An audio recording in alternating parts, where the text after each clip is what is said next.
La vida es política. ¿En la arqueología hay política? Sebastián, ¿cómo la arqueología puede hacer legítima la idea política? Bueno, puede hacer legítima una idea política porque hay que partir de que la arqueología es una ciencia, ¿ya? Y lo que hace la ciencia es generar conocimiento. Entonces la arqueología va a generar un conocimiento, va a generar un discurso, va a generar un relato de la prehistoria de este territorio.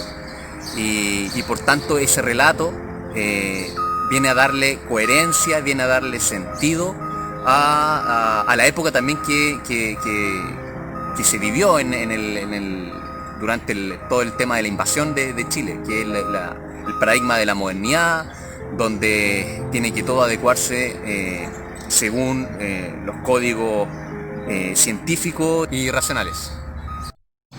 ¿Y qué pasó entre el Estado de Chile y el pueblo mapuche? Bueno, ¿qué pasó y qué sigue pasando? La relación entre el Estado chileno y la nación mapuche ha estado históricamente conflictuada, muchos problemas, y voy a hablar un poco de la raíz del problema, que para mí de partida es el problema chileno, no el problema mapuche como se suele decir, o el conflicto mapuche, no, es el problema, el conflicto chileno, porque es Chile, el Estado, el que genera el problema. Y este problema se remonta a 1870. En 1870 Chile invade derechamente un territorio que era del Gulumapu, el territorio mapuche en el occidente andino. Anterior a esta invasión, Chile había mantenido una relación relativamente estable con el pueblo mapuche. Hacia 1825 Chile realiza un tratado, el Tratado de Tapigüe, con los dirigentes mapuche, donde se reconoce la soberanía y la autonomía territorial y política de la nación mapuche, que más o menos era entre Concepción y Valdivia, y ese era el territorio mapuche acá en el occidente andino, el Gulumapu, y todo bien hasta 1870. En 1870 es cuando Chile empieza la invasión al territorio, viola este tratado, el Tratado de Tapigüe, y ahí empieza a generarse todo el problema.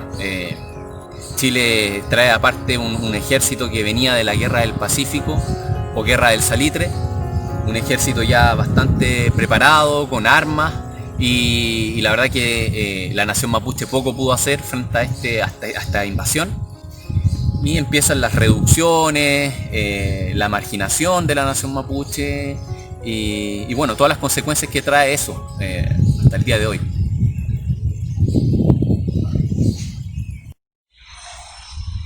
Y dentro de la invasión que tuvo el pueblo mapuche, ¿qué rol jugó la arqueología? La arqueología jugó un rol central en esto. En 1900, principios del siglo XX, hubo muchos antropólogos y arqueólogos que construyeron un relato de nuestra prehistoria, que colaboró con el Estado chileno para que el Estado legitimara la invasión. Por ejemplo, se llegó como a un consenso de ciertas ideas que había que trabajarlas, ¿no? desde la disciplina antropológica, desde la arqueología. ¿Qué ideas? Ideas que además se han como hecho preestablecidos. Que la cultura mapuche tenía un escaso desarrollo. Inicialmente tiene un escaso desarrollo y después va generando más desarrollo debido a relaciones con pueblos vecinos como los picunches, los huilliches, incluso con el Inca. Pero inicialmente la idea que se tenía y que se empieza a trabajar es que tiene un escaso desarrollo cultural. Otra, que trataban una idea de que el pueblo mapuche era un pueblo invasor, que no era originario de acá, no era un pueblo local, sino que venía de afuera, cruzaba la cordillera y llegaba acá y invadía el territorio, desplazaba a los pipunches más hacia el norte, desplazaba a los huilliches más hacia el sur. Y toda esta idea que fueron sustentadas desde la ciencia, desde la arqueología, le dieron una especie de limpieza de conciencia, entre comillas, al Estado de Chile, como bueno, nosotros invadimos este territorio, pero la nación mapuche era un pueblo invasor. Y era una cultura que estaba en vías de extinción. Entonces, claro, es como tenemos un pueblo con todas esas desventajas y podemos invadirlo. La ciencia nos dice que no es tan macabro lo que se va a hacer. Es un pueblo que está desapareciendo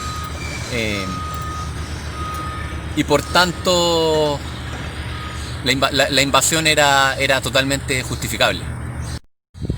Y bueno, y esta praxis que tuvo la arqueología en pos de políticas de Estado, de políticas institucionales, de apropiación de territorio, duró más o menos hasta 1950. Me atrevería a decir ya que en la segunda mitad del siglo XX la arqueología se hace más crítica, se hace más reflexiva